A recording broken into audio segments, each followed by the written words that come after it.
¿Para qué nos sirven las pruebas de correlación? Omar. Hola, buenos días, doctora. Para mostrar una asociación entre un efecto que es dependiente de otro. Ok.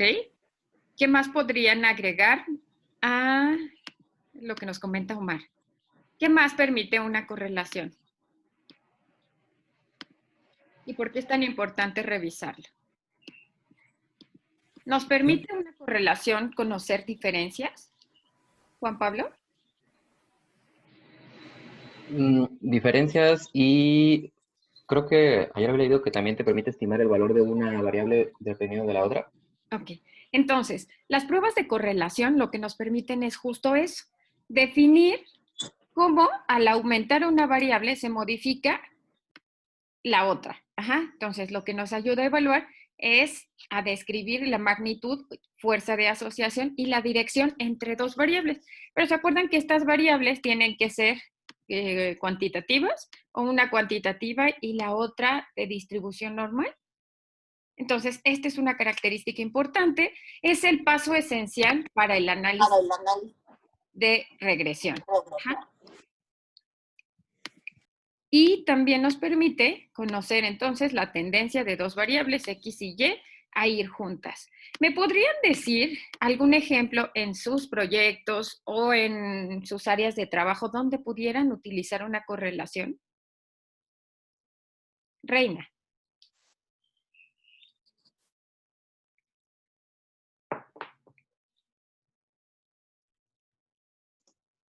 Por ejemplo, bueno, Ajá. no sé si, en mi proyecto, si la dosis del rituximab es más elevada, quisiera suponer que el rescate del injerto va a ser más favorable o vamos a tener un desenlace más favorable.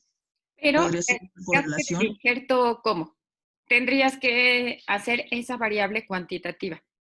Entonces, podría ser tiempo o algún marcador específico del injerto. Ok. O bueno, por ejemplo, a mayor, bueno, o no sé, si a mayor dosis a lo de... mejor un parámetro de laboratorio, quizá Exacto. Aumentar la dosis de la plasmaféresis o del recambio plasmático disminuyen los niveles de creatinina. Exacto, exacto. Por ejemplo, Ese es un ejemplo de una correlación. Entonces, acuérdense que son variables cuantitativas o una cuantitativa y la otra ordinal. Andrea. Justamente pensé como, no sé, por ejemplo, edad en población sana, la edad y la correlación con la tasa de filtrado glomerular que va disminuyendo con la edad. Exacto. Entonces, acuérdense que esta es la característica más importante. Entonces, la correlación es la base de lo que nosotros hemos visto en los modelos de regresión, tanto regresión lineal como regresión logística y como el modelo de riesgos proporcionales de Cox. Otro ejemplo podría ser si existe relación entre el índice de tabáquico y BEF1. Ahora, tenemos en general son tres tipos de correlación. Los más utilizados son dos. ¿Cuándo utilizo la correlación de Pearson y cuándo utilizo la de Spearman? Nancy, ¿cuándo utilizo correlación de Pearson? La correlación de Pearson es para aquellas variables con distribución normal. ¿Ok? Y son cuantitativas. Ajá. ¿Y cuándo utilizo la de Spearman? Esa es cuando son de libre distribución y puede ser ordinales. Podemos meter variables que no son cuantitativas. Muy bien, exacto. Entonces, estos son los dos tipos principales. Hay otra prueba de correlación que se llama Tau de Kendall. Esa la utilizamos en variables que son ordinales. Pero bueno, dado que habitualmente nuestro desenlace siempre es cuantitativo y lo que queremos hacer es un modelo de predicción, esta casi no la utilizamos. Ahora recuérdenme los valores de correlación. ¿Cuál es una correlación perfecta? ¿Cuál es el valor de una correlación perfecta? Ajá, Fabi. ¿Ariel? 1. Ajá, ok. ¿Y si es -1? También es Ok. inversamente proporcional, pero también sigue siendo perfecta. Perfecto, ok. Entonces, acuérdense, los valores de la correlación que nos indican la magnitud de la asociación pueden ir desde -1 hasta +1. ¿Qué implicaría, Fabi, una correlación de 0? Que no hay como para dónde, que no sé cómo explicarlo, o sea, como, bueno, que no tiene correlación, o sea, como que no, Ok, no va hacia un lado o al otro, ok, o vamos sea, a... que va lineal, ¿no? Esa Y y esa X. No me quedó tan claro, pero ¿qué les parece si mejor lo dibujamos? Sí, como decir que el valor de Y no depende de X. Ajá, Exacto, eso, como que va lineal. ok. Perdón, es que ando un poco ronca. Lineal, está lineal, pero además está horizontal. Vean esto. Entonces, una correlación de 0 implicaría que X se modifica, va cambiando va modificándose, pero Y, ¿qué hace? Permanece constante. Entonces, mi línea está horizontal. Esto sería igual a un coeficiente de correlación de 0. Y esto implicaría, pues, que se va modificando X, pero no tiene impacto en Y. Entonces, cuando estamos hablando de una correlación, la hipótesis nula sería que mi R es igual a 0. Mi hipótesis alterna implicaría que el coeficiente de correlación es igual a 0. Y puede ser aquí mayor o menor a 0. Ajá. Entonces, esto es lo que implican los coeficientes de correlación. Ajá. Listo. Ajá. ¿Por qué esto es tan importante? Tiene que ver con los betas. Entonces, cuando ustedes vean que tenemos un beta que es positivo, implicará que al aumentar X, Y también se incrementa. Ajá. Y acuérdense entonces que un beta, entre más grande sea, mayor es esa fuerza de asociación entre las variables. Si habláramos solo de correlación, la correlación perfecta, ya nos dijo Ariel, es 1 o -1. Al aumentar X, aumenta Y y siempre es de forma proporcional. De tal forma que con que yo conozca el valor de X, podría predecir mi valor de Y. Ajá. Entonces, ¿hasta aquí va todo bien? Sí. Sí, ok. Sí. Entonces, ejemplo de una correlación negativa, al aumentar el índice tabáquico, disminuye la saturación de oxígeno. Estas correlaciones perfectas en la naturaleza no son nada frecuentes. Ajá, ¿por qué? Porque siempre hay multicausalidad. De aquí, el coeficiente de correlación que encontraríamos con mayor frecuencia sería este, 1 de 0.94. Está cercano al 1, pero no es 1. Ujú. Y hay cierta variación. Esto nos implicaría pues que no es la única variable que puede estar impactando en el desenlace. Ajá, un ejemplo podría ser estatura. Al aumentar la estatura, pues aumenta el peso. Ajá, en determinado rango de edad. Entonces, una correlación de 0, bueno, acuérdense que las correlaciones se grafican con diagramas de dispersión. Entonces, vean aquí, en este diagrama de dispersión, ¿qué pueden observar? Hay un patrón. Vean el valor que toma Y No, cuando X vale 1, pero vean cuando vale no, 10. está como muy disperso. Exacto. Aquí no se identifica un patrón en específico. Aquí esto implicaría, si nosotros graficáramos la línea, aquí Fabi sería horizontal. Ajá. Aumenta X, pero ya no se modifica. No hay un patrón constante. ¿Esto qué implica? La correlación no es lineal y un ejemplo podría ser de algo que no está para nada asociado, ingesta de aceite de olivo y el IQ. Ajá. Ahora, entonces, cuando vemos nosotros una correlación, tenemos que observar dos cosas. Uno es el valor del coeficiente de correlación, ¿no? De -1 hasta +1. Pero también tenemos que ver el signo, si es positiva o es negativa la correlación. Pero otra cosa que tenemos que ver es qué tan fuerte es esta correlación. Entonces, estos son parámetros, son estimaciones, de ninguna manera implica que sean puntos de corte preestablecidos, pero a nosotros nos ayuda a conocer, por ejemplo, qué variables son las que están asociadas, relacionadas, y por lo tanto voy a meter a mi modelo. Entonces, una correlación de 0 es que no hay correlación entre esas dos variables. Si está hasta 0.25 es una correlación mínima. Entre 0.25 y 0.50 la correlación es débil. Si va de 0.50 hasta 0.75 es moderada a buena, y buena excelente si es de 0.75 hasta 0.99. Y 1 sería la correlación perfecta, sin importar el signo. Ajá. Y acuérdense siempre que las correlaciones son dependientes del tamaño de muestra. Ajá. Entonces, vean este ejemplo. ¿Quién podría explicarme este ejemplo?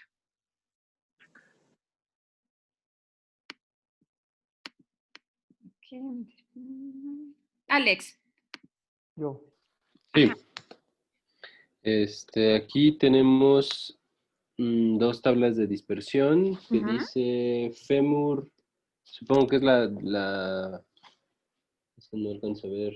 Ya sé. Es son densitometrías. Ajá. Exacto. Densitometrías en la Y y abajo dice lactancia. Ajá, Sí. duración de la El tiempo de la duración. Por ejemplo, aquí vemos que con el fémur tiene una R de menos 0.16, tiene una correlación negativa débil o sin correlación. Ajá. Y en el lumbar también, menos 0.15, con una correlación negativa. Ok, entonces implicaría que al aumentar la duración de la lactancia materna, disminuye la densidad femoral ósea y también la densidad a nivel lumbar. Pero, ¿qué opinan del coeficiente, del valor del coeficiente? ¿Qué implicaría ese 0.11 en un coeficiente? Ariel. Que hay una correlación inversa mínima. Ok. Juan Pablo, ¿estás de acuerdo? Pues no sé si mínima o según los parámetros de los criterios que hemos visto ahí, que no hay relación. Ok. Sería que por cada unidad de cambio en días explicaría el 11% del cambio. Ok, ya esta parte es importante. Acuérdense que el coeficiente de correlación, si ustedes lo elevan al cuadrado, entonces 0.11 al cuadrado, ¿cuánto les da?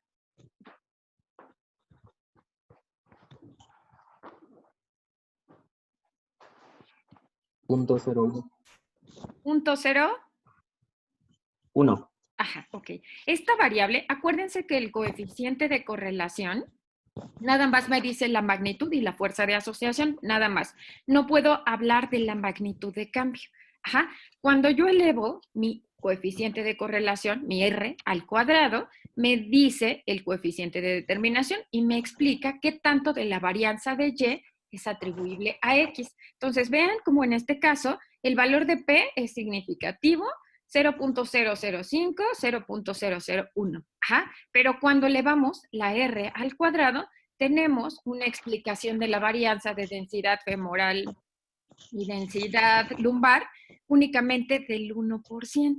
Entonces, ese es el coeficiente de determinación, porque ahorita lo vamos a volver a encontrar en regresión lineal. Ajá. Okay. Perdón, doctora. Entonces esto es estadísticamente significativo, pero clínicamente no relevante. Exacto. ¿Se acuerdan? Okay. Ahorita seguramente les voy a enseñar ahí en mi tesis que me pasó algo similar.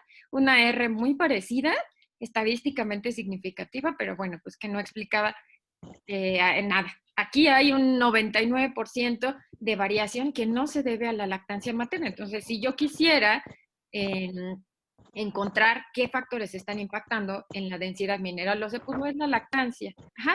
Y aquí, en la clase pasada, en alguno de las alumnas, me comentó que ellos utilizan como pediatras durante la lactancia suplementación de calcio.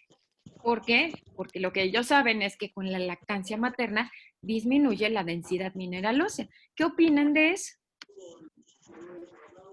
Sí hay correlación, pero su coeficiente de determinación es mínimo.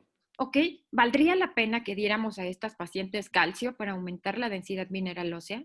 No. Ok. Entonces, esta fue una conclusión a la que llegó la propia alumna. Ella dijo, entonces, probablemente he estado dando calcio y calcio que no estaba justificado. Entonces, esta es la utilidad que tienen las correlaciones. Doctora, perdón. Entonces, el coeficiente de correlación nos dice si hay asociación. Ajá, Y el de determinación, la magnitud. exacto. Que tanto el coeficiente de correlación también nos habla de la magnitud. Entonces, acuérdense que si es 1, pues es una fuerza de asociación grande. Más bien, el coeficiente de determinación, pues nos habla de la relevancia clínica y nos dice qué tanto de la variable Y está siendo explicado por X. Ok. Pues nos estaría dando la relevancia clínica, el coeficiente de determinación. Pero acuérdense que no toda correlación implica causalidad. Para eso tendrían que cumplirse los criterios de Bradford y Hill. Ahora, vean y creo que se los había puesto antes.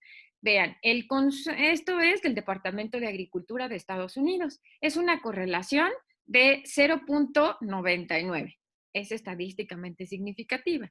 Y aquí lo que se nos muestra es que al aumentar el consumo de margarina, aumenta la tasa de divorcios. ¿Qué opinan? No, pues no. No. No hay que consumir margarina. Sí. O, ¿qué tal si en lugar de pasar los sábados tomando las clases de la maestría, pues mejor tomamos chocolate o comemos chocolate? Porque al aumentar el consumo de chocolate, aumenta el número de premios Nobel. Entonces, aquí, acuérdense siempre que no toda correlación es causalidad. Y esto porque se los comento. Ahorita que vayamos haciendo los modelos de regresión, cuando ustedes decidan qué variables son las que pueden impactar, tienen que recordar precisamente esto. ¿Cuál es la clínica? ¿Cuál es la plausibilidad biológica? No le podemos dejar a SPSS toda la chamba, que SPSS decida qué variables vamos a meter al modelo. Podemos hacerlo, pero siempre tomando en cuenta la parte clínica, siempre como clínicos pensando y actuando desde la clínica, de para qué me va a servir esa información, de verdad son dos variables que están asociadas, va a impactar en algo, o es una correlación espuria, como estos ejemplos que les he estado mencionando. Ajá.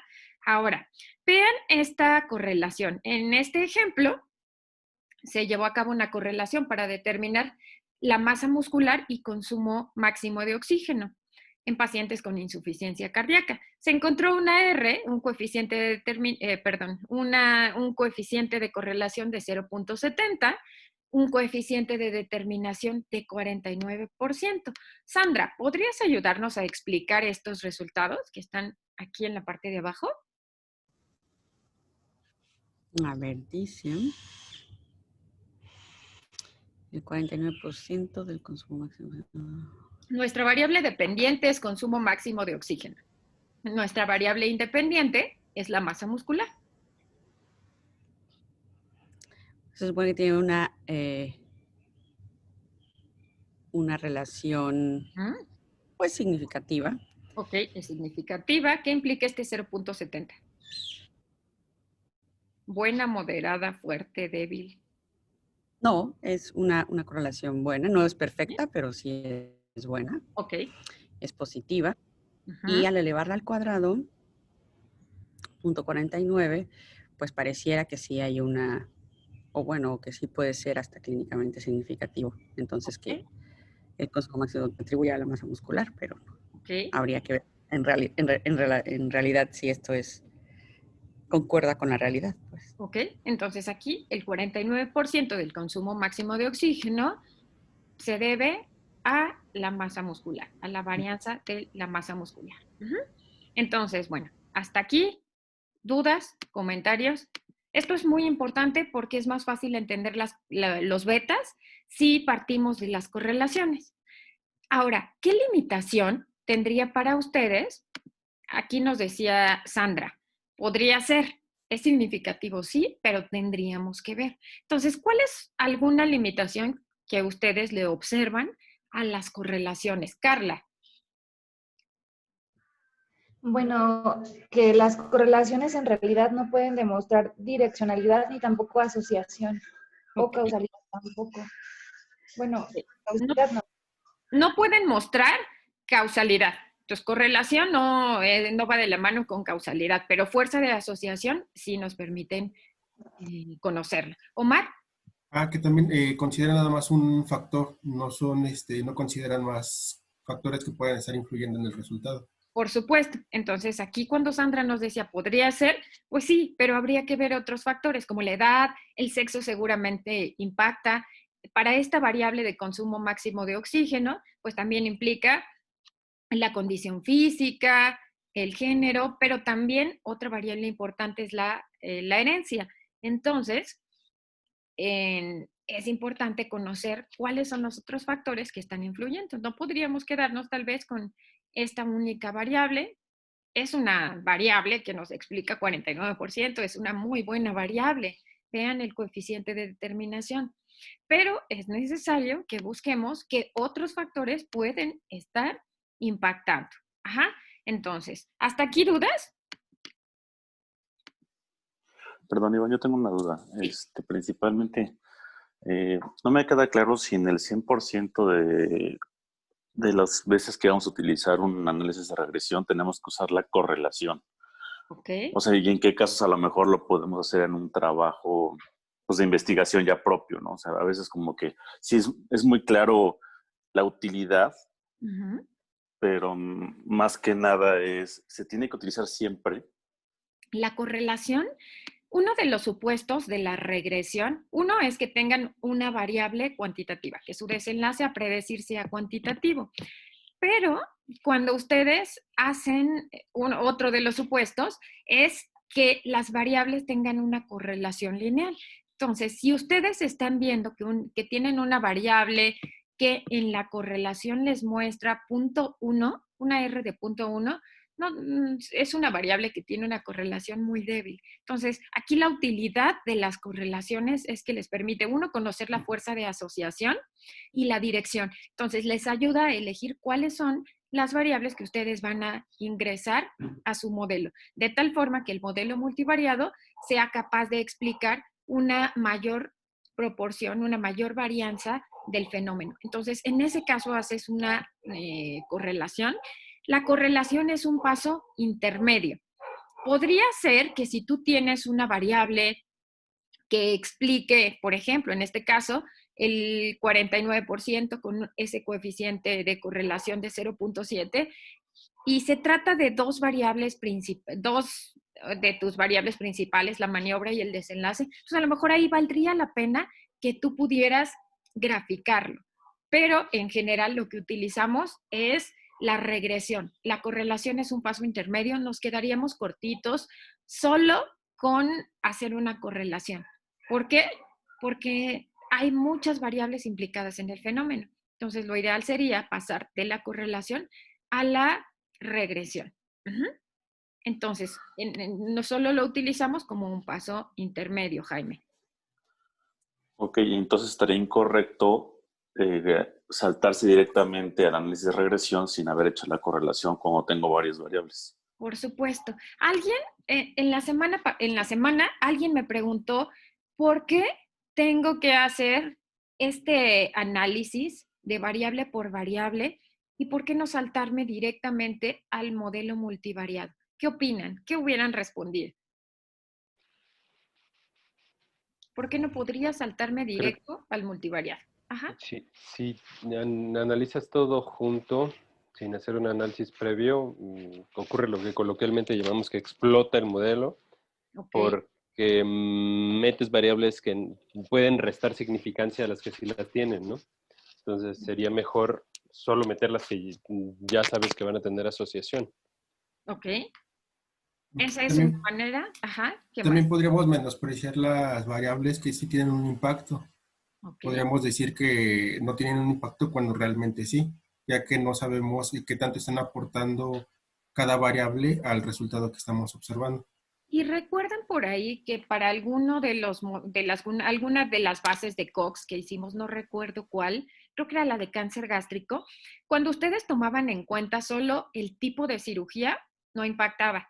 Pero cuando sumaban la edad impactaba. Entonces, es una combinación, esta combinación de variables va a hacer que se vayan comportando de manera distinta. A lo mejor la variable por sí sola muestra un efecto, pero incrementa su riesgo cuando, además de la edad, le sumamos el efecto de las comorbilidades. Entonces, es por eso que siempre se tiene que hacer la correlación como un paso inicial a la regresión, o bien tenemos que hacer una regresión lineal primero sin ajuste y después ajustada. ¿Cuál es la principal diferencia que ustedes encuentran entre un modelo de regresión y un modelo de correlación? El número de variables que Okay. asociadas. Perfecto. Entonces, en una correlación yo solo puedo evaluar el efecto de 2 variables a la vez. No tengo manera de atribuir causalidad y es un análisis bivariado. Mientras que en la regresión yo puedo considerar el efecto de otras variables de confusión. No solo el efecto de la maniobra, sino otras variables de confusión. Ahora, ¿cuál es la fórmula de la regresión? Díctenme la fórmula de regresión.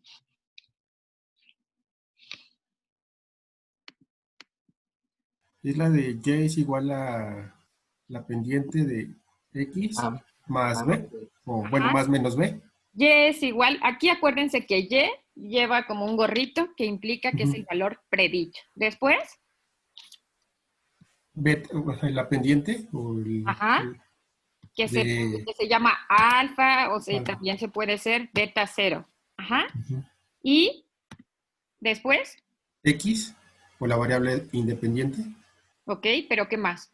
Algo nos falta. Ya tenemos beta 0, ¿qué falta? X. Ok. No, beta de X, como la pendiente. X, beta. La pendiente y X, ¿no?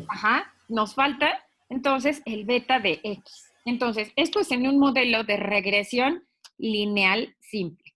Ahora, si ustedes quieren hacer un modelo de regresión lineal, bueno, pues solo van sumando los betas, el beta de X2 más beta de X3, Entonces, esta es la fórmula. ¿Para qué utilizamos en la práctica clínica los modelos de regresión lineal en específico? Aquí costó trabajo encontrar sus artículos. Para predecir. Para predecir,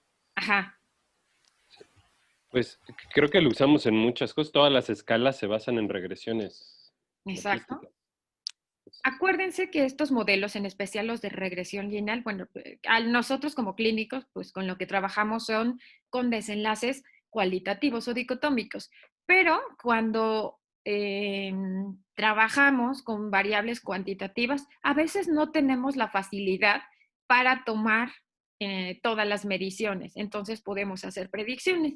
Un ejemplo podría ser, imaginen que estamos en una terapia intensiva y tenemos de pronto que calcular la dosis de algún medicamento en un niño, pero tenemos segundos, minutos para salvarle la vida. Entonces, imaginen cuánto tiempo perderíamos en pesar al paciente. Entonces, en este caso, para estas circunstancias, hay fórmulas en pediatría que nos permiten predecir el peso. Es más fácil que le preguntemos a los papás la edad del niño y a partir de ahí podamos predecir el peso a que tal vez perdamos tiempo. Otro de los usos podría ser, no siempre tenemos la manera de determinar la función renal con el marcador específico. Entonces, bueno, pues lo que utilizamos son estimadores, tasas de filtrado estimadas a partir de creatinina. Podría ser también que yo a partir de distintos mediciones o algunas variables clínicas, yo pueda predecir, ¿se acuerdan? Grasa corporal. También podemos predecir hemoglobina o podríamos predecir colesterol a partir de variables clínicas y de esta manera, pues poder mejorar el uso de recursos. Entonces, esas son las principales diferencias entre una regresión y una correlación. Bueno, ya me dijeron la regresión. Ahora, ¿qué implica un beta 0? Fabi. Acuérdense, la relación que hay, la similitud que hay entre los betas y los coeficientes de correlación. ¿Qué implicaría un beta 0, Fabi?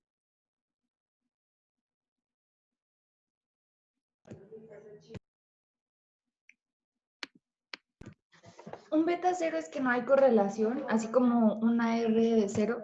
Exacto, es lo mismo. Entonces, se modifica, aumenta X, pero Y permanece sin cambio.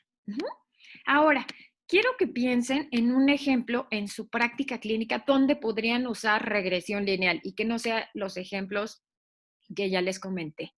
¿Algún ejemplo? ¿Quién tiene algún ejemplo de regresión lineal en su práctica clínica? Yo puse un ejemplo de el tamaño tumoral y el DNA circulante. Ok. Que a mayor concentración de DNA tumoral circulante, mayor era el tamaño en centímetros del tumor. Bien. Ajá. ¿Otro ejemplo?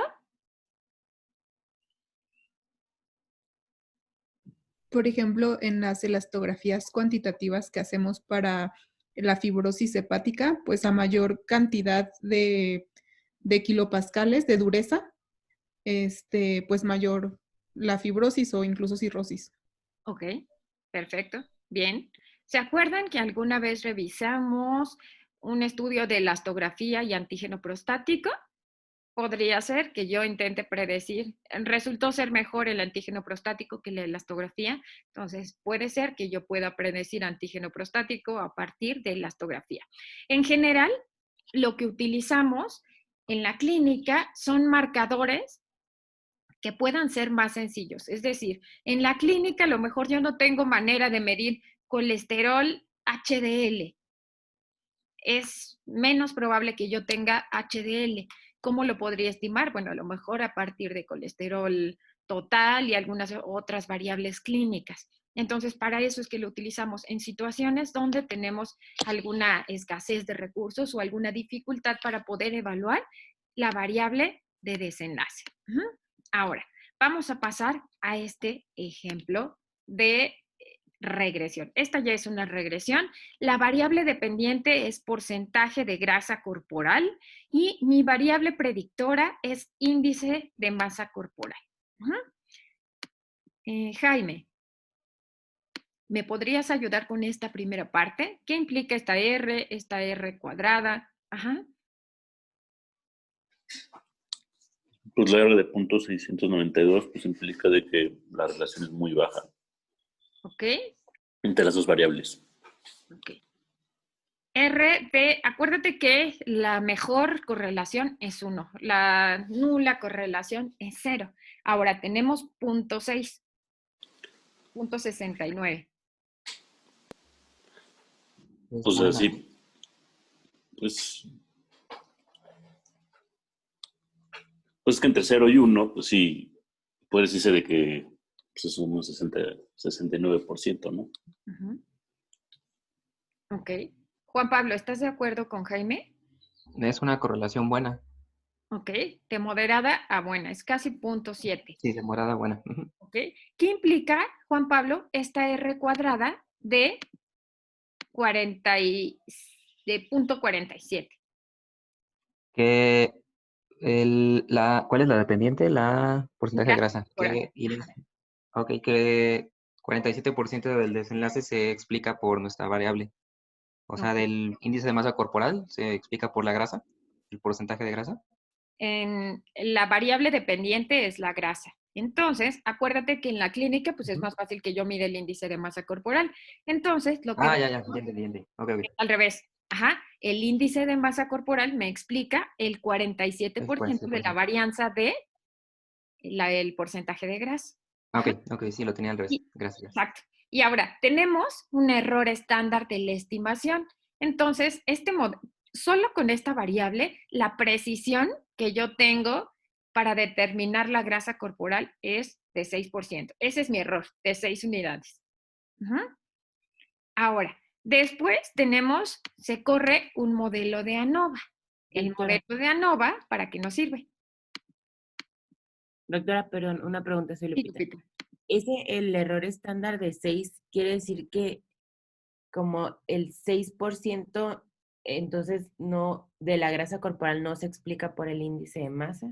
No. Aquí el 47% de la grasa corporal se explica por el índice de masa corporal. Recuerda que tienes un valor real del participante y un valor predicho, el que sale por la ecuación de la regresión. Entonces, tienes una diferencia de 6 unidades. Por ejemplo, si fuera glucosa y tuviéramos 6 unidades, a lo mejor el valor real del participante es 120 y a ti te sale 126. O si es 120, puedes tener un valor de 114. Ajá. Entonces, acuérdense, es una estimación, no es Perdón, doctora. preciso. Uh-huh. ¿Eso del error estandarizado tendría que ver con la dispersión en la gráfica? Sí, y también Ok. tiene que ver con los residuos. ¿Se acuerdan qué son los residuos? Si yo tuviera un valor perfecto, una correlación perfecta, pues no habría variación. Siempre yo estaría estimando mi variable dependiente a partir de la independiente y no habría error. Pero esto tiene que ver con la variación. Ajá. Siempre yo voy a tener un valor real y siempre va a ir variando entre los distintos sujetos. Entonces, eso que varía entre el dato real y el dato calculado por la regresión, estos se llaman residuos. Entre menor sea la cantidad de residuos y esta variación y menor mi error, pues más va a ser la precisión de mi modelo. Entonces, cuando vean un modelo con menos residuos, implica que es un modelo que tiene más capacidad de predicción. Ahorita vamos a ir viendo ejemplos. Tienen después una prueba de ANOVA. Les da la significancia estadística del modelo. Entonces, esta variable me explica 47%, y el modelo es estadísticamente significativo. Y después pasamos a esta parte del modelo. ¿Me ayudan a explicarlo? ¿Qué tal que me dictan la fórmula? ¿Cuál sería la fórmula? Nancy, ¿la fórmula de la regresión? Era Y es igual a alfa. Ok. Aquí, ¿me puedes decir de cuánto es el valor de alfa? ¿O beta 0?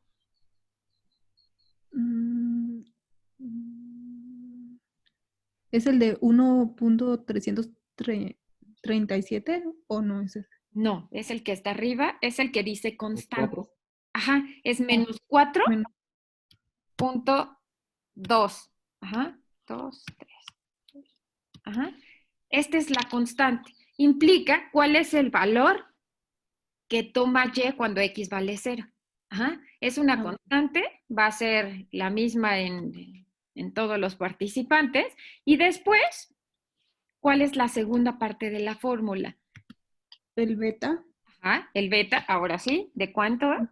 1.337. Ajá, y esto. Es por X, ¿no? Ajá, que X en esta caso es índice de masa corporal. Entonces, si ustedes tuvieran un participante con un índice de masa corporal de 30, ¿cuánto tendría de grasa corporal? Con un índice de masa corporal de 35. ¿De cuánto sería su grasa corporal?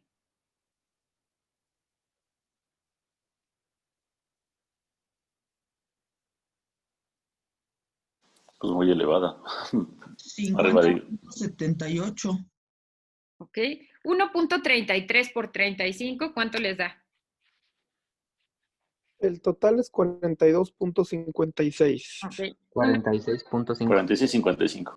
46, pero acuérdense que tienen un menos 4. Pero tienes que sumar, no, es sumar más. Ajá, le sale 46 cuando multiplican 1.33 por 35, pero tienen que restarle ese menos 4. 42.56. Ok, entonces este paciente tendría un porcentaje de grasa corporal de 42%. Ahora, si una persona tiene un índice de masa corporal de 23, ¿de cuánto sería su porcentaje de grasa corporal?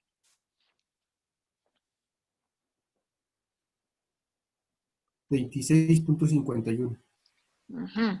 ¿Ok? Entonces, para eso es que lo utilizamos en la clínica, para que a partir de una medición más sencilla, yo pueda obtener un marcador más complejo. En este caso, es más fácil que yo en clínica pueda tener la medición de peso, talla y estime el índice de masa corporal, a que pueda tener la medición de porcentaje de grasa corporal. Ajá. Entonces, para esto es para lo que lo utilizamos en la clínica. Ajá. ¿Dudas hasta aquí de la interpretación del modelo? Sí. Yo una cosa, el hecho de que nada más esta variable en teoría nada más nos representa el 50%, o sea, el R cuadrado es 47.9 del resultado. Entonces, ¿cómo nos puede dar un resultado tan preciso de cuánto es el porcentaje de grasa si el índice de masa corporal nada más representa la mitad? No sé si me expliqué. No, estás en mute, Iván. Ya, listo. Tú mejoras la capacidad de predicción de tu modelo. Entonces, aquí solo metimos una variable que me estima el 47%. Tú mejoras esta capacidad de predicción porque pues no solo va a ser el índice de masa corporal lo que va a estar impactando. Entonces, tú no podrías quedarte con esta sola variable, que es lo que nos decía hace un rato Jaime. ¿Por qué no podría hacer solo un análisis bivariado o una correlación? Porque pasaría esto, Ariel. Tú quedarías con un 52% de varianza que no se debe al índice de masa corporal. Y puede ser que tu medición no sea tan precisa. Ya viste que el error del porcentaje de grasa corporal es de 6. Entonces, pues no podríamos confiarnos solo en una variable. Entonces, aquí lo que sigue es que podamos ir metiendo otras variables al modelo. No sé si me expliqué. Sí. ¿Y cuándo se considera que la R cuadrada ya es suficiente? ¿Cuando alcancemos qué número? ¿Igual más de 75 o...? Ok. Aquí, para que tú sepas qué tan preciso es tu modelo, tienes que contrastar el valor real de los participantes con el obtenido por la regresión. Ahorita vamos a hacer un ejemplo y ahí les va a quedar más claro. Ahí vamos a saber si es preciso o no. Nancy. ¿Qué pasa si ANOVA no es significativo? Ok, esa variable no está siendo predictora. Aquí entonces tú podrías, antes de correr el modelo de regresión, hacer las correlaciones. Entonces ahí tú tendrías correlaciones que no son significativas y esa variable a lo mejor no vale la pena que la metas al modelo, en especial cuando tienes que cuidar tu tamaño de muestra o cuando es una variable que la plausibilidad biológica podría no estarte impactando tanto. Tomando lo de evento por variable, ¿verdad? De 10 participantes por cada variable. No. Aquí, como el desenlace es cuantitativo, no aplica el número de eventos por variable. Cuando el desenlace es cuantitativo, te permite un mayor número de variables, pero sí tienes que considerarlo. Si tuviéramos 50 participantes, pues no podríamos meter tal vez 10 variables de ajuste. Ok, gracias. Nancy. Tengo duda, doctora. ¿Y esto, por ejemplo, podríamos meter alguna variable ordinal? Claro. Aquí una variable ordinal o una variable DOMI. Podría ser, a lo mejor, el grado de... Podría ser la circunferencia abdominal, a lo mejor en 3 categorías. Ok. Podría ser esa una opción, o podrías también meterla como variable DOMI. Acuérdense que aquí pueden meter variables cualitativas. Pueden meter sexo, femenino, masculino, pueden meter calorías. Entonces, las variables independientes pueden estar en cualquier escala, pero la única condición es que la variable dependiente sea cuantitativa y que haya una correlación lineal entre las variables que ustedes ingresen al modelo. Si en una correlación ustedes observan que si meten a lo mejor tabaquismo, tienen una correlación de 0.001, esta variable no vale la pena que la metan al modelo porque ya están viendo que no hay una correlación lineal. Gracias. De nada. Ay, esperen. Ay, siempre que utilizo... esperen, es que no puedo avanzar de diapositiva. Perdón, doctora. Sí. Entonces, ¿la constante es el valor de alfa? Exacto. Ok. Déjenme... Ay, no puedo...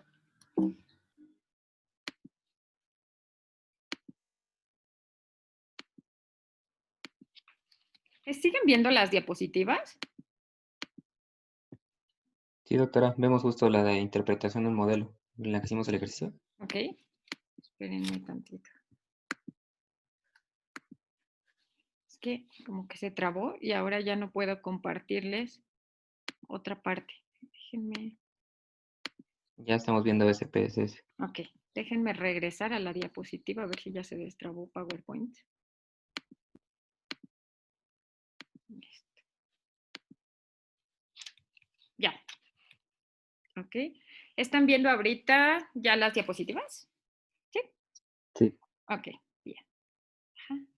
Entonces, vamos a repasar qué implica cada uno de los componentes. Entonces, ya me habían dicho ustedes que la fórmula es Y es igual a alfa o beta 0 más beta por X. Ajá. Entonces, vean en este gráfico, el valor de 1 es la constante de regresión alfa o beta 0.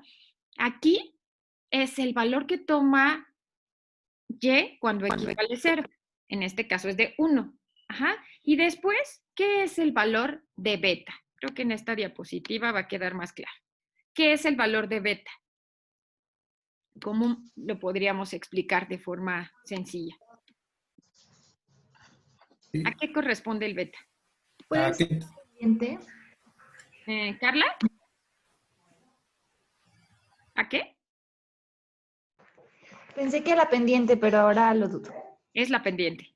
Ajá. Okay. ¿Están de acuerdo con Carla, que es la pendiente? Sí. Sí. Y le podemos decir que es qué tanto cambia Y con respecto a X, o qué tanto cambia nuestra variable dependiente con respecto a nuestra variable independiente. Ok, vean en este ejemplo, entonces, lo que dijeron tanto Omar como Carla es correcto. El beta es la pendiente. Entonces, un beta de 0, vean, mi pendiente sería una horizontal. Ajá. Entre más horizontal tienda a ser esta pendiente, menos impacto va a tener esa variable. Y ahora vean cómo tienen beta, un beta de 2. Lo que implica un beta de 2 es que por cada cambio en X va a aumentar 2 valores, 2 unidades, el valor en Y. Entonces, aquí en X1, Y vale 3. En X2, Y vale 5. En X3, Y vale 7. Entonces, estos dos cambios, estas 2 unidades de cambio, es lo que implica el beta. Entonces, ahora, ¿qué implicaría? Aquí lo que se quiere predecir es colesterol. ¿Qué implicaría tener un beta de 3?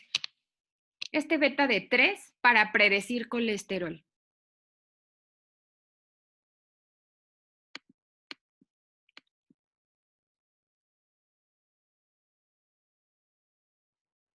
¿Cómo lo interpretamos?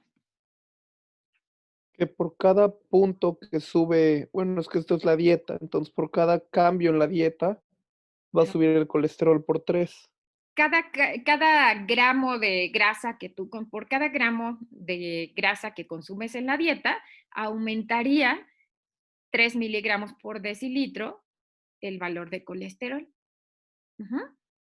En este caso, por ejemplo, para peso, ¿qué implicaría el peso? ¿Cómo interpretamos el beta de peso? Por cada kilo de peso que subas, aumenta 0.5 el valor del colesterol. Sí. Ajá, 0.5 miligramos por decilitro. Listo. ¿Hasta aquí dudas? Lo que a mí me queda duda es cómo se interpreta lo del género. O sea, como ¿Solo si eres hombre aumenta 4 o cómo funciona? Tienes que, Andrea, tienes que ver cómo está codificado. Entonces, en este ejemplo, género estaba codificado como 1 masculino, 0 femenino. Entonces, si tú multiplicaras género, si eres mujer, multiplicas 4.5 por 0. Ok. Y si es hombre, multiplicas 4.158 por 1. Entonces, aquí el género masculino aumenta, el ser hombre hace que tengan más 4.15 miligramos de decilitro de colesterol. En este caso, el ser mujer sería un factor de protección. Ok, ay, gracias. De nada. Hasta aquí. Ajá. No me acuerdo qué es en donde está el numerito 7. ¿Qué es eso de que es E-02? Ok. Esto implica, son los exponentes a la izquierda. Entonces, aquí este valor de edad, este beta de edad sería .0115. Entonces, esto implica nada más que tienes que recorrer 2 decimales. Ajá. Entonces, para no mostrarte decimales en .015, te lo pone así como 1.15. Ok, gracias. Nancy. ¿La significancia aquí tiene algún valor? Claro. Ajá. Cada variable te va a estar dando una significancia distinta. El modelo en general puede ser estadísticamente significativo, pero cada variable está aportando una significancia distinta. Entonces, en este caso, por ejemplo, bueno, ya habíamos visto que el beta de edad es .0015. Entonces está muy cercano a 0. Esta variable no es estadísticamente significativa. No lo es ni edad ni presión arterial y en este caso no es género. Las únicas variables significativas son dieta y peso. Ajá. Entonces, esta es la significancia, se va evaluando cada una de forma separada. Ajá. Y se acuerdan, tenemos coeficientes no estandarizados. Este es el beta que ustedes van a utilizar si quieren sustituir esta fórmula. Esto es el beta no estandarizado, pero tienen también un coeficiente estandarizado. ¿Se acuerdan lo que implicaba el coeficiente estandarizado? ¿O cuál era la diferencia entre el no estandarizado? Tienen muchas variables. Bueno, tienen 5 variables. Ajá. Pareciera que la que más es, si ponemos solo atención en el beta, podríamos decir que a mayor beta, mayor impacto tendría. Aquí las variables con mayor beta es género y dieta. Ajá. Pero cuando hacemos una ponderación con el error, vean las variables cualitativas, dicotómicas o las variables ordinales van a tener un mayor error. Ajá. Entonces, al final, estas variables impactan menos en el modelo, como en este caso género, ¿no? Parecía tener un beta mayor, pero vean, el error estandarizado es mayor incluso que el beta, y pues es una variable que estadísticamente no es significativa. Por el contrario, la variable dieta es una variable que es cuantitativa, se está midiendo en gramos de consumo de grasa al día, y vean cómo esta variable tiene menor error estandarizado. Por lo que cuando hacemos un modelo multivariado, aparece otro componente, que son los coeficientes estandarizados. Los coeficientes estandarizados me van a decir cuál es la variable que más está impactando en este modelo. ¿Por qué se hace un coeficiente estandarizado? Porque aquí tendríamos distintas unidades de medición. Teníamos edad en años, dieta en gramos, presión arterial en milímetros de mercurio, género en femenino, masculino y peso en libras. Entonces, una manera de homogeneizar estas unidades de medición es crear los coeficientes estandarizados. Lo único que me dicen es cuál es la variable que más está impactando al modelo. Lo que tomamos es el valor absoluto. Si tuvieran algún valor negativo, se toma el valor absoluto. Entonces, de acuerdo a esto que les comenté, ¿cuál es el coeficiente estandarizado que más está impactando? ¿Cuál es la variable que más impacta? Dieta, ¿no? Dieta. Ajá. La variable que menos está impactando es... Género. Ah, no, edad. Edad. edad y género. Ajá. Entonces, lo que ustedes utilizan en las fórmulas es el coeficiente no estandarizado. Esto es lo que ustedes van a mostrar y esto para ustedes es solo un indicador de qué variable es la que más está aportando al modelo. Esto habitualmente no se muestra, solo se muestra el coeficiente no estandarizado y este es el que usamos para sustituir nuestra fórmula. ¿Hasta aquí van todos bien? Sí. ¿Sí? Ok. Vamos a pasar. Déjenme ver, tenemos media hora. Quiero que hagamos ahora un ejercicio en SPSS y que ahorita analicemos un artículo. Otra vez, esto se trabó.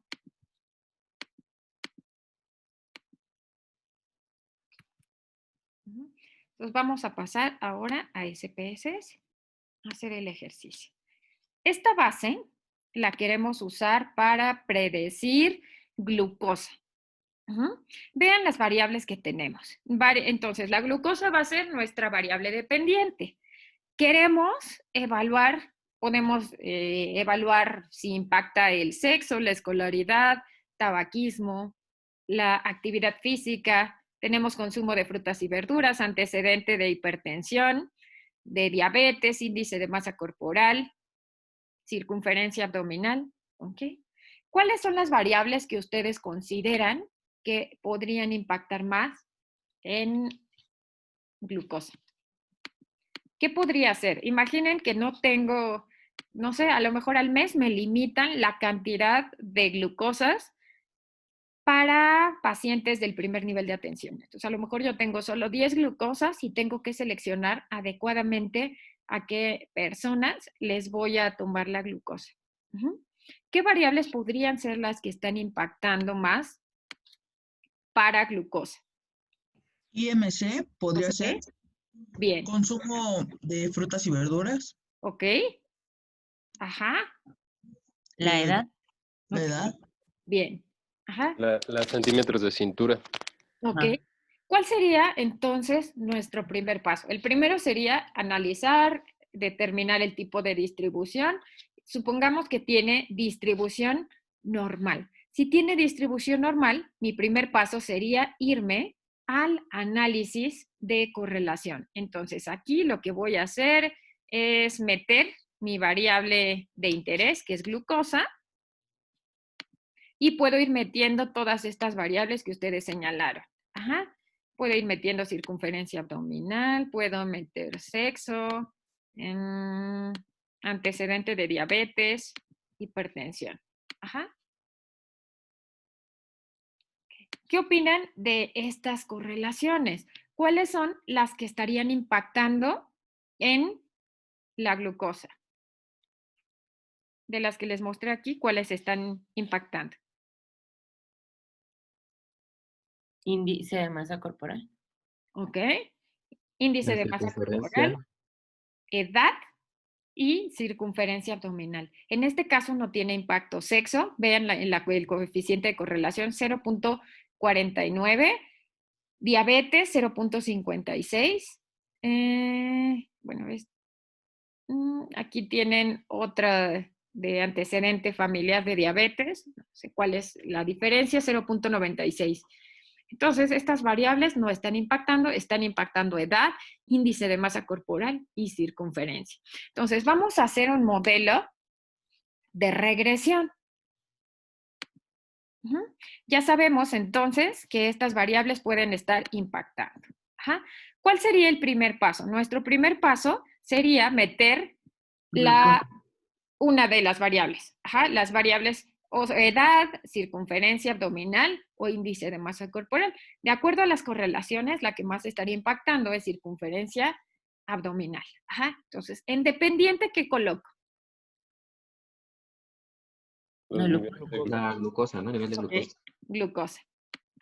En independiente, la primer variable que voy a meter, acuérdense que siempre se hace primero el modelo sin ajuste. Cuando yo me refiero a un modelo sin ajuste, es analizar el beta de cada variable, la R cuadrada de cada variable por separado. Entonces, aquí en estadístico, eligen estimaciones e intervalo de confianza del beta. Y en gráfico, la variable dependiente es en Y siempre va mi variable dependiente. En X voy a poner la variable predicha, que es el valor que yo voy a obtener por la regresión. Entonces vamos a analizar este primer componente. Lupita, es tu turno. ¿Cuál es la interpretación de esta primera parte del modelo respecto a circunferencia abdominal? El coeficiente de relación dio 0.68 y esto habla de, sí tiene moderadamente, ¿no? Okay. Y el R cuadrado es el coeficiente de determinación. Esto habla que el 46% de los pacientes que tienen la glucosa alta se explica por la circunferencia. Ok. El 46% del valor de glucosa se explica por la circunferencia abdominal. Listo. Nancy, segunda parte del modelo. ¿Qué nos dice este modelo de ANOVA? ¿Esta variable es significativa o no es significativa para este modelo? Sí, es significativa. Ok. Esto es lo que nos dice el valor, la prueba de ANOVA en este modelo en especial. Ahora, vamos a pasar a la última parte del modelo. ¿Quién ha estado muy callado? Hoy, César.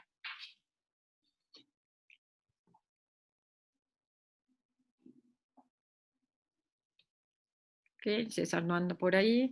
Sandra, ¿cómo podríamos explicar Sí ando, pero tenía muteado mi ok, bien, César. Ajá. Okay.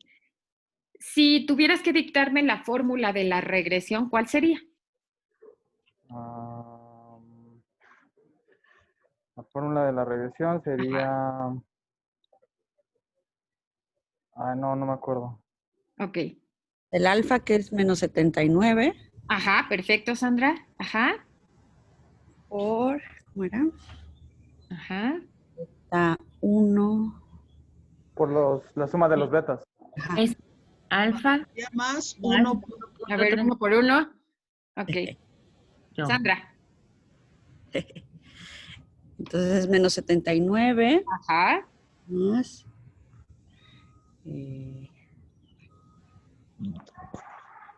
Más. Ahí ya me... Más 1.93 por la circunferencia abdominal, ¿no? Ok, entonces aquí ustedes podrían ir haciendo el ejercicio con distintas circunferencias abdominales, con una tal vez de 90, de 100, e ir haciendo la sustitución para poder predecir el nivel de glucosa. Pero ya vimos que solo nos explica 46%, entonces necesitaríamos agregar otras variables a nuestro modelo. Entonces, esta parte, vean, ya la tienen. Esta variable es estadísticamente significativa. Ahora vean, tienen su beta, que es 1.9, y tienen intervalos de confianza. Los intervalos de confianza van de 1.6, este beta, de 1.6 a 2.1. Si yo no les pusiera el valor de significancia estadística y solo les pusiera el valor de beta, ¿qué opinarían? ¿Cuál es el punto de corte para hablar de significancia estadística o no? En los betas, en los intervalos de confianza de los betas.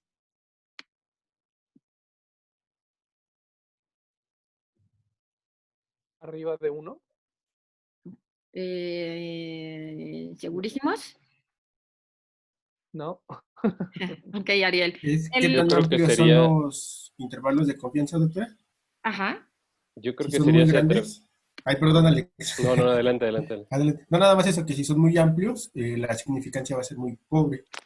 Yo creo que en este caso sería, en vez de si atraviesa o no la unidad, si atraviesa o no el 0. Exacto. Si ustedes ven, Ariel, entonces, aquí tus betas siempre tienen que ser positivos o negativos para hablar de significancia estadística. Entonces, si el beta está por arriba de 0 es estadísticamente significativo. Si tienes un beta negativo y ambos valores son negativos, también es estadísticamente significativo. Entonces, Claro. aquí el valor de nulidad es 0. ¿Por qué? Porque ya habíamos visto que al aumentar... No hay correlación. Exacto. Al aumentar X, Y permanece constante. Entonces, este sería su valor de nulidad. Sería 0. Y, doctora. Sí, Lupita. Termine.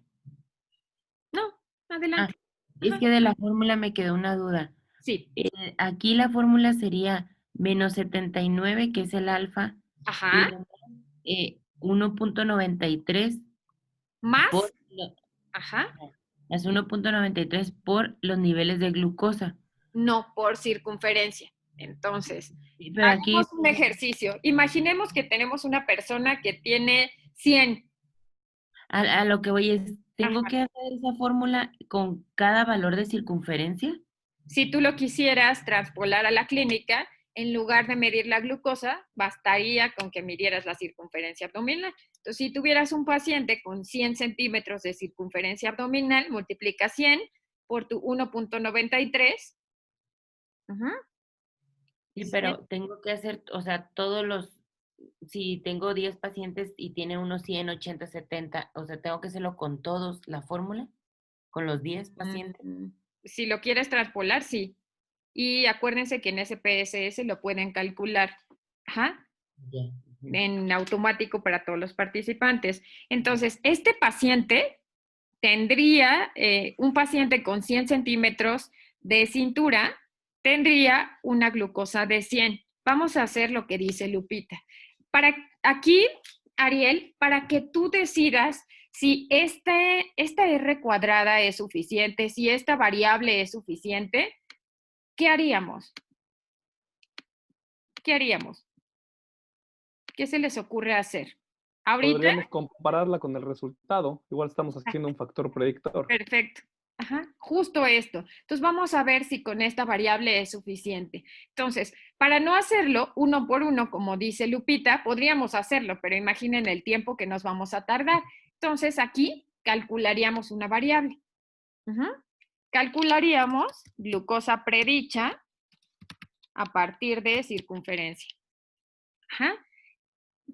Aquí tendrían que ir metiendo sus valores de la fórmula. Entonces, nuestro primer valor es alfa, que es menos 79.292. Después, ¿qué hago? Lo sumo y le sumo, otra vez paréntesis, es 1.93 y aquí le pongo que lo multiplique por cada valor de circunferencia abdominal de los pacientes. Muchas gracias. Entonces, pues ya hasta el final vamos a tener este valor. Y aquí, para saber qué tan preciso es o no, Ariel, ahora lo que vamos a contrastar es esta glucosa que me sale por regresión con la variable original, con la variable real. ¿Qué prueba estadística utilizo para hacer este contraste? Quiero contrastarlo. Pero de muestras relacionadas o muestras independientes. Es la misma muestra. Bueno, es el mismo paciente. Ok, entonces aquí lo que hago es medir el nivel de glucosa real con el nivel predicho por regresión. ¿Qué esperaríamos? Que no hubiera diferencias significativas. Entonces, la diferencia, vean la glucosa real. La glucosa real de todos los participantes es 103. La glucosa predicha, solo con circunferencia abdominal, es de 103.3. La diferencia de medias es 0.1. ¿Esta variable es suficiente o no, Ariel? Sí. De acuerdo a este ejemplo, esta variable podría ser suficiente. Ahora, si ustedes quieren aumentar la capacidad de predicción, pues le aumenten más variables. Entonces, esta es tu respuesta, Ariel, a si esa R cuadrada es suficiente. Esta diferencia es de 0.13. Estadísticamente no hay diferencia, pero tampoco clínicamente. Entonces, podríamos decir que en este ejemplo, solo con medir la circunferencia abdominal podríamos saber el valor de glucosa. Entonces, si estamos teniendo solo 10 pruebas, pues a lo mejor yo voy a elegir a esos pacientes que con esa circunferencia abdominal van a tener una probabilidad de tener o diabetes o glucosa alterada en ayuno. Entonces, para eso es que utilizamos los modelos de regresión lineal en la clínica. Entonces, hasta aquí, ¿va todo claro? Para decir que es suficiente es porque la media fue significativa. La media entre los dos grupos, la media que tú obtienes, el valor real es 103. El que tú obtienes si sustituyes los valores de la regresión, el menos 79 por el 1.9 y lo multiplicas por la circunferencia abdominal de cada paciente, te da 103. Entonces, son medias que son similares. Necesitan estar igual para decir que es significativa. En este caso son casi iguales. Okay. Casi iguales. Ve tu diferencia de medias, es 0.13. Pero si tú me dices todavía que no es suficiente la glucosa, la circunferencia abdominal, le puedes ir metiendo más variables a tu modelo para tratar de ver qué pasa, si mejora la capacidad de predicción de este modelo. Entonces, este modelo es un modelo bueno, ¿no creen? Sí. Aquí yo ya no estoy viendo diferencias significativas. Prácticamente podría ser solo esta variable, pero vamos a probar. Su tarea va a ser, con esta base que les voy a mandar, hacer un modelo de regresión lineal múltiple. Este modelo, con estas variables que metimos, me explica solo 46%. Ajá, bueno, solo, estoy diciendo solo. Me explica 46%. Ahora, ustedes van a hacer un modelo de regresión lineal múltiple que trate de explicar una mayor diferencia. ¿Cómo van a hacer el ejercicio? ¿Cómo me van a mostrar el resultado? Como si fuera un artículo. Entonces, no me van a copiar y pegar los resultados de SPSS, lo van a hacer en Word. ¿Cómo lo harían? ¿Cómo lo presentarían en un artículo? Y cómo lo interpretan. Entonces, esa va a ser su tarea. No voy a continuar haciendo más ejercicios sobre esta base para que ustedes lo puedan hacer de tarea y lo vamos a revisar la siguiente clase. Ahora, lo que quiero que pasemos ahora es analizar un artículo. Vamos a analizar el artículo. Este es de Jaime.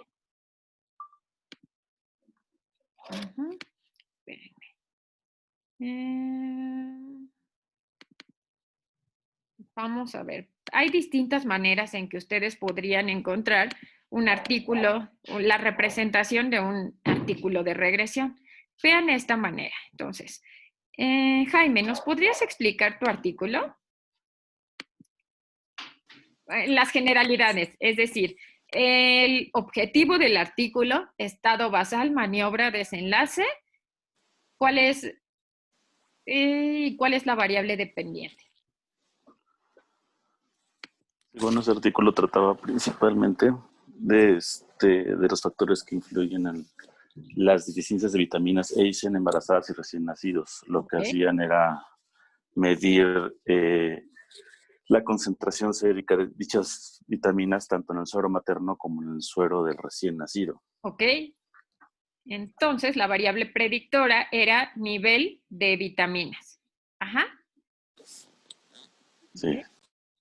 Vean, esta es una manera de representarlo.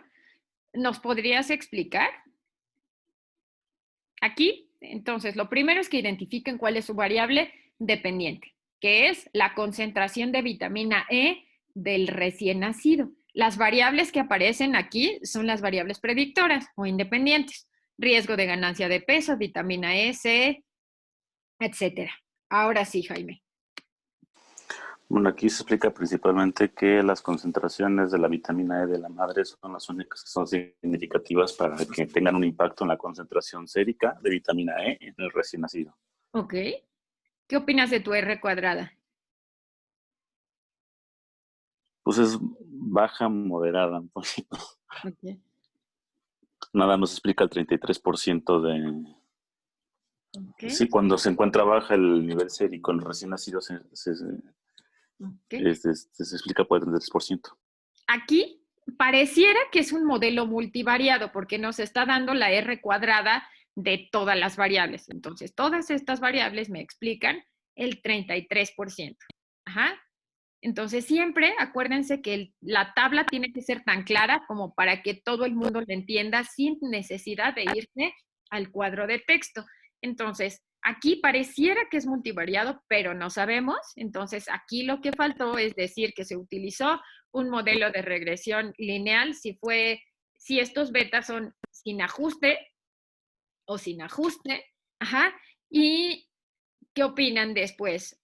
Bueno, pues esta es la variable más importante, tiene un beta que es positivo. Entonces, esta es una manera en la que ustedes podrían presentar sus resultados. Ahora, Perdón. Ajá, sí. Me queda nada más la duda. Ahí estaban poniendo el coeficiente de beta estandarizado. Exacto. Y no me acuerdo, el que utilizamos para calcular todo esto es el no estandarizado, ¿no? Entonces, exacto. ¿podemos hacer esto? Ponerlo como nada más beta estandarizado en nuestro artículo. No les da la información. Si ustedes quisieran que los usuarios pudieran utilizar la fórmula, si ustedes ponen el beta estandarizado, no van a tener la opción hacer la fórmula. Tampoco podríamos hacer la fórmula porque no tenemos el valor de alfa o beta 0. Entonces, aquí, de acuerdo a estos resultados de coeficientes beta, sabemos que la variable que está impactando más es la vitamina E, que además es la única que es estadísticamente significativa. Y bueno, tiene una relación positiva. Eso es lo único que podemos saber con estos coeficientes beta estandarizados. Ajá. Les voy a mostrar otro artículo con otra manera de presentar los resultados. Entonces, podrían hacer incluso gráficas. Vamos a ver este. Ajá. Este creo que lo vimos el semestre pasado. Lo que se quiere predecir es el peso y talla. Vean estos resultados. Ajá. Esta es otra manera de presentar los resultados. Entonces, este es un modelo de regresión lineal múltiple para predecir peso y talla. Las variables a las que ellos le estaban apostando, es un artículo viejísimo, entonces le estaban apostando al alcohol y consumo de tabaco como principales variables asociadas. ¿Cómo podríamos, con este artículo podría ser suficiente o tenemos todos los elementos para hacer nuestra fórmula y poder transpolarlo a la población? ¿Qué opinan? Vean, tenemos los betas, tenemos el valor de significancia estadística y la constante. ¿Podríamos tener la fórmula? ¿O no? Sí. No. Pero no estoy seguro, porque podríamos multiplicarlo, pero no sabemos, o sea, por ejemplo, el consumo de alcohol es sí o no, es por 0 o por 1, o por número de copas, o ¿cómo sería? Un buen artículo debería explicártelo en la parte de abajo. Te está poniendo cómo está el alcoholismo y el consumo de alcohol. Sí, por onzas a la semana. ¿Ok? Entonces aquí, este artículo está perfecto porque entonces tú lo podrías utilizar y transpolarlo a la población. No siempre les dicen cómo estaba codificado tabaquismo. Asumimos que es 0 y 1, pero ustedes han visto bases que están codificadas en la de COVID, que estaba codificada con 1 y 2. Entonces, un buen artículo tiene que especificar cómo está codificado. Hace ratito, ¿se acuerdan? ¿Quién me preguntó? Nancy. Nancy, tú me preguntaste cómo se interpretaba género en la variable anterior, en el ejemplo anterior. No creo que fue esta Andrea, ¿no? Ah, cierto, fue Andrea. Sí, Andrea me preguntó. Entonces, ¿cómo interpretamos el efecto del tabaquismo en el peso al nacimiento? Tiene una correlación negativa. Entre más fuma, menos peso. Ok, pero aquí tienes ya la magnitud del cambio. Entonces, ¿qué dirías? Una persona que fumó, una mujer que fumó durante el embarazo va a tener un hijo que pesa ¿cuánto menos? 218 gramos, no sé cuánto. Exacto. Ah, sí son gramos, sí son gramos. Sí son gramos. Ajá, entonces una mujer que fuma tendrá un hijo que pesa 218 gramos. Ajá. ¿Qué pasa ahora con la edad materna?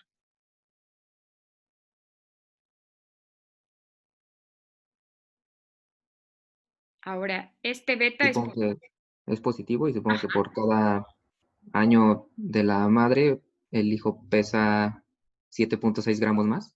Exacto. Ajá. ¿Cómo interpretaríamos ahora consumo de alcohol, Andrea?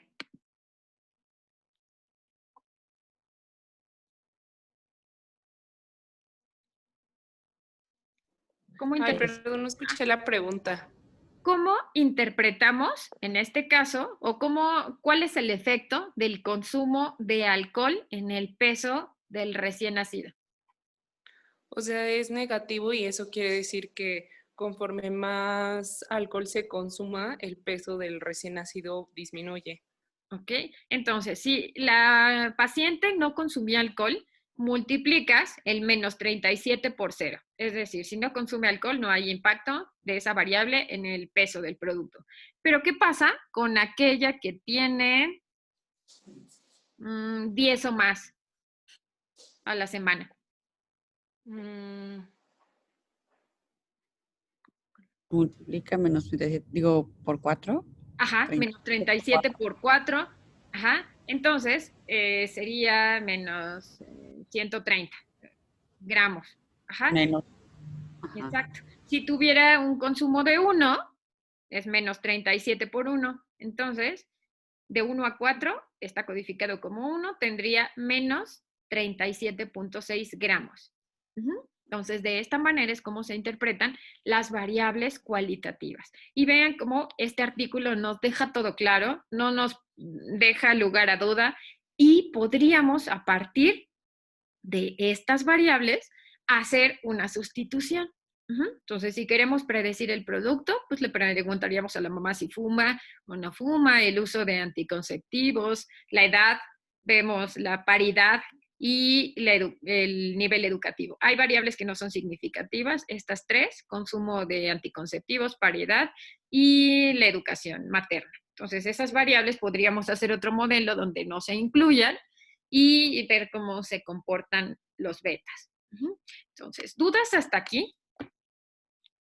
Tenemos 4 minutitos. Esta es una manera en que ustedes podrían ahora representar Y un modelo estadístico. Sí, Juan Pablo. Entonces, ¿es válido poner las variables que no son significativas en nuestro artículo o mejor las omitimos y nada más se menciona? Ustedes pueden ir haciendo diferentes combinaciones. Parte de lo que vamos a hacer la siguiente semana, hagan su ejercicio con el método intro. Ustedes vayan seleccionando las variables. La siguiente semana vamos a ir haciendo el análisis por pasos, ya sea hacia adelante o hacia atrás. De tal forma, si lo hacemos de esa manera, estas variables no aparecerían en su modelo.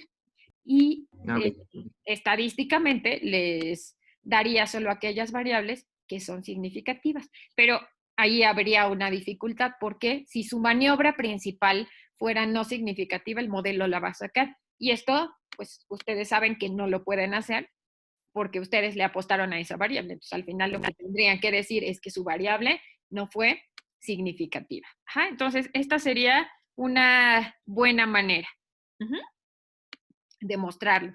O como estaba en el artículo de Jaime, o les enseño otro y ya con eso terminamos. Ajá. Entonces, aquí depende de ustedes, de cómo ustedes se acomoden. Podría ser que ustedes me muestren la gráfica. Vean aquí, en este artículo no está tan claro. Bueno, aquí lo van desglosando uno por uno. Igual se parece mucho. Está peso al nacimiento, longitud al nacimiento y peso al nacimiento.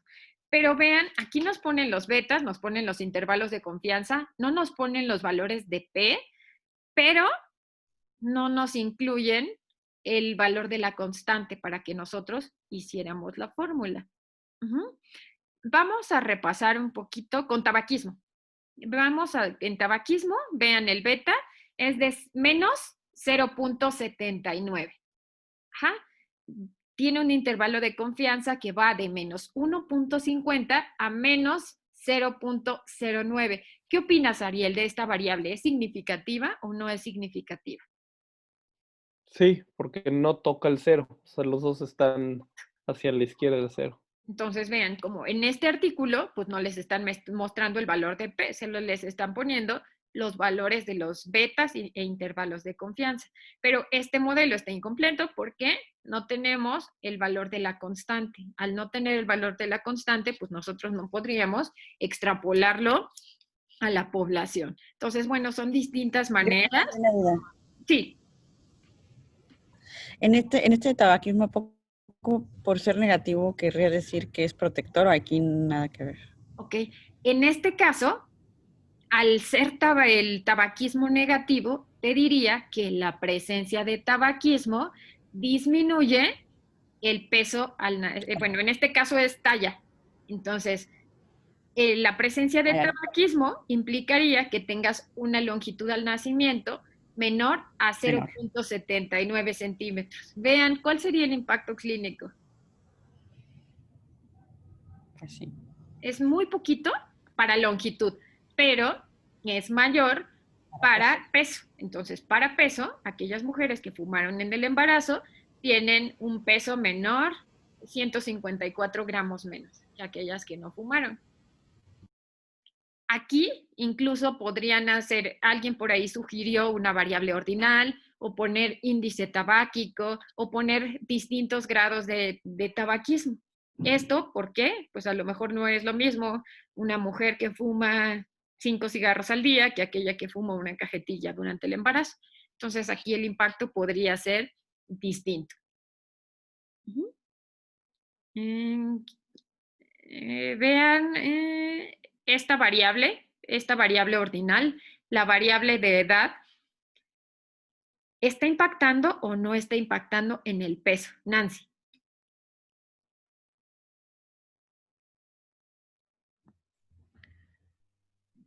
La de 14 a 25 pasa el 0. Exacto. Entonces es una variable que no es significativa. ¿Y la de 36 a 44? Esa... también lo pasa. No es... Esta variable no es significativa. Entonces la variable de edad no está siendo significativa. Ajá. Entonces, bueno, aquí vieron ya otra opción. Ponen los betas e intervalos de confianza sin el valor de P. Traten de buscar su artículo porque algunos, en su mayoría, me pusieron artículos de regresión logística en lugar de regresión lineal. Entonces, vean en su contexto para qué podría servirles. Y bueno, con esto terminamos la clase de hoy. La siguiente semana continuamos con regresión. Vamos a ver las distintas maneras de hacer regresión en SPSS. Ustedes háganlo por pasos, vayan metiéndolo todo de forma manual y la siguiente semana entre todos vamos a ir viendo cuáles son las diferencias de hacerlo por pasos. ¿Listo? Bueno, pues ya son las 10 de la mañana, se nos acabó el tiempo. Yes. ¿Dudas, comentarios? Ninguno. Bueno, pues nos vemos la siguiente semana. Cualquier duda, por favor, me escriben, me mandan un correo y lo revisamos. Gracias, doctor. Gracias, Muchas doctor. gracias. Cuídense mucho. Muchas gracias. Bye. Hasta luego.